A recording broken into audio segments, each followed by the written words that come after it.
Hey guys, another day, another video na naman tayo. And ayan, sa wakas nakapag-content din tayo. So for today's video, tara at samahan nyo na naman nga akong gumawa nga nitong hardbound notebook. So kung napapansin nyo, halos yung mga upload ko ngayon is regarding dito sa hardbound. So ito din talaga yung patok na patok sa akin ngayon. Yung mga hardbound notepad, mga hardbound notebook, hardbound planner. O diba, kahit medyo pricey nga siya, tinatangkilik pa rin itong mga hardbound project nga natin. Ito nga uulitin ko. So piniprint ko po ito sa sticker paper para maidikit nga natin ito sa chipboard. And syempre, ayan, nilalagyan ko po siya ng phototop. Depende sa kung anong gusto nyo. So, yung nilagay ko dito na phototop is yung lettering nga. After nun, kinakat ko lang itong mga exist dito kasi tamang-tama naman itong sukat ng ating printed na ma-fold nga siya doon sa ating chipboard nga. So, dahil tapos na tayo dito maglagay ng phototop, syempre, ayan, ididikit na natin dito sa ating chipboard. So, yung ginagamit ko nga na chipboard is 2mm. Pero kung yung binding machine nyo is color black and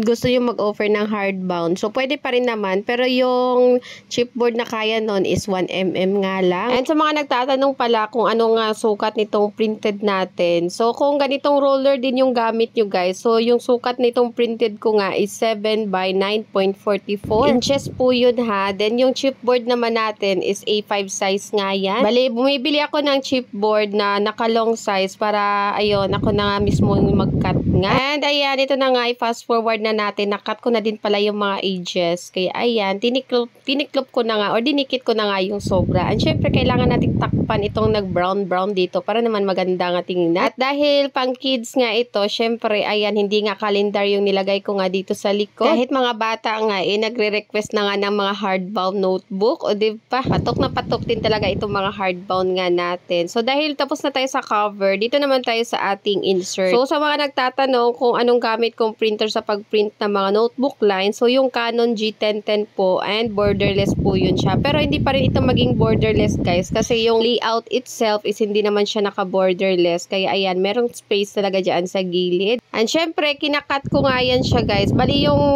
cover natin is A5 size, yung insert natin. So, nag-a-adjust po ako para kapag ma-assemble na natin siya, maging notebook na siya. So, hindi po siya lalagpas sa ating cover. So, 14.6 cm yung naging size niya. So, yung A5 is 14.8. So, nagbabawas talaga ako. So, nakadepende pa rin yan sa inyo. Kayo po yung mag-a-adjust na. Ayan, syempre, maging maganda nga yung outcome nga. So, ito, fast forward na natin. Nabutasan na nga natin. So, yung ginamit ko nga dito na binding machine is itong cinch nga kasi 2mm nga yung chipboard nga natin. So, mahirapan kasi ako doon sa isa. And syempre, hindi na din kasya ng wire kasi yung isang binding machine ko hanggang 5/8 lang na wire or 16mm nga. Dito naman, yung ginamit ko dito na wire is 3/4. And ito na nga, natapos na nga natin after a long years. O, di ba? Ay, ang tagal. So, ayan, sa mga gusto mag-order, meron din po tayong personal planner, teacher planner, and syempre, hardbound notebook. So, yun lang. Bye!